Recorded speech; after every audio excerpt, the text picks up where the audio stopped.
Your self-worth influences much more than you probably realize. Often when we can't move on, for example, it's going to give you a relationship example, or you keep finding yourself stuck in the same patterns. It's not because you still love them, it's because a part of you is still trying to find your worth in their approval. And that impulse makes you look for value in external things, success or restoring relationships or building new relationships, material stuff. But the value thieves, which is what this video is about, are the real reason why you can feel worthy on the body level. You know, when like you just quietly having the subtle sense that I am enough, just the way I am. So imagine your worth as a container. The small leaks, and a container that has small leaks. And these small leaks make it impossible to hold the value of your own experience. It keeps leaking out no matter how much love, validation, or success you receive.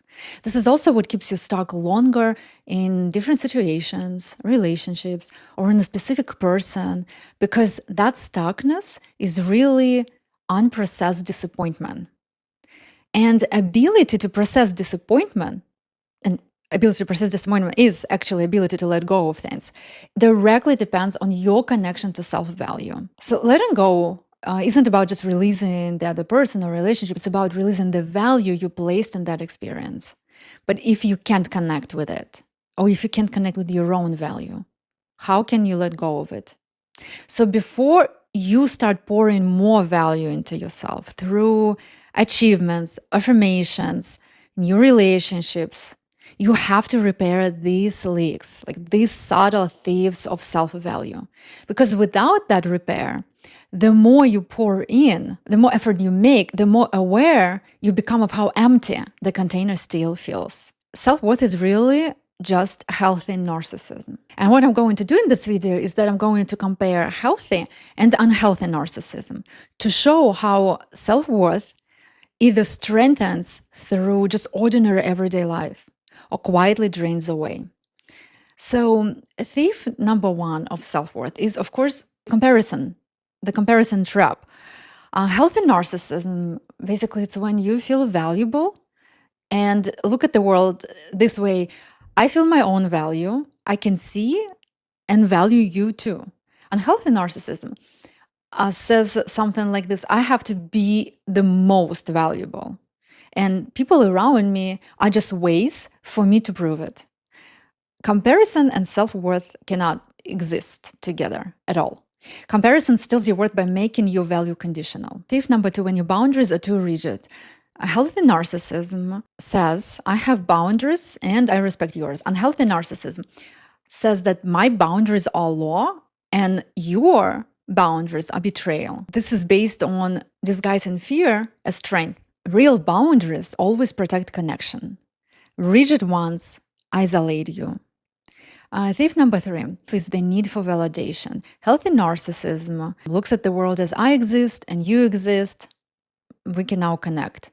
Unhealthy narcissism, I only exist when you see me, and you only matter when you do what I want.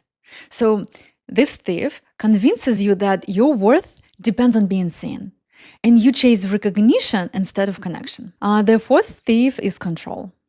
Healthy narcissism builds a relationship with the world, and unhealthy narcissism always imitates life and demands that the world adjust to it. So when control replaces curiosity, love turns into performance. And again, performance is something conditional. It's again making your own value conditional, because we do to other people what we do to ourselves. So unhealthy narcissism imitates life and demands that the world adjust to it. So again, anytime that you go for control, you actually lose self-worth. Because self-worth comes primarily when you recognize your own needs and you treat your own needs as something important.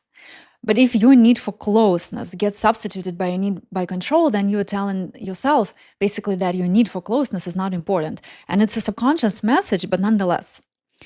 Thief number five, emotional absolutism. So healthy narcissism says, my feelings matter, your feelings matter. How can we meet in the middle? Unhealthy narcissism, my feelings are the only reality. Your feelings are either manipulation or you don't have a reason to have that kind of feelings. So what happens here is that you make your emotions a weapon instead of guide.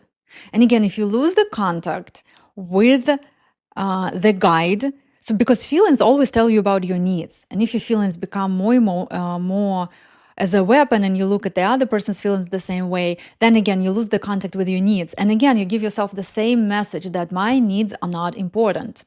Thief number 6, perfectionism. Healthy narcissism says I can make mistakes because that's a part of growth. And healthy narcissism depends on being perfect because it basically says, this voice says, if I'm wrong, I'm worthless. I'm going to blame myself. I'm going to blame someone else, not to feel worthless. Thief number 7, fear of vulnerability. Healthy narcissism, I can ask for help. It's not going to make me less. I can be vulnerable and valuable. Unhealthy narcissism always gives you a judgment. It's basically asking for help makes that I am weak. But the only thing that this does, it feeds shame. And again, shame always makes you want to hide certain parts of yourself. And if you treat yourself that way, that's again, you can't connect with yourself. That definitely damages your self-worth. The 8th thief is an ability to tolerate difference. Healthy narcissism says you can think differently. And that's interesting. Unhealthy narcissism looks at differences that if someone thinks differently, that they are wrong. So, of course, there is no space for connection. And again, so there is no space for closeness. And that need for closeness, again, remains unsatisfied. And if you're recognizing yourself in any of those patterns, book your first free 30-minute call so you can start working on changing them, because your satisfaction in life, your quality of life directly depends on how you are connected with your self-worth. And as always, please hit that like button, subscribe, share, comment, and I look forward to seeing you in my next videos.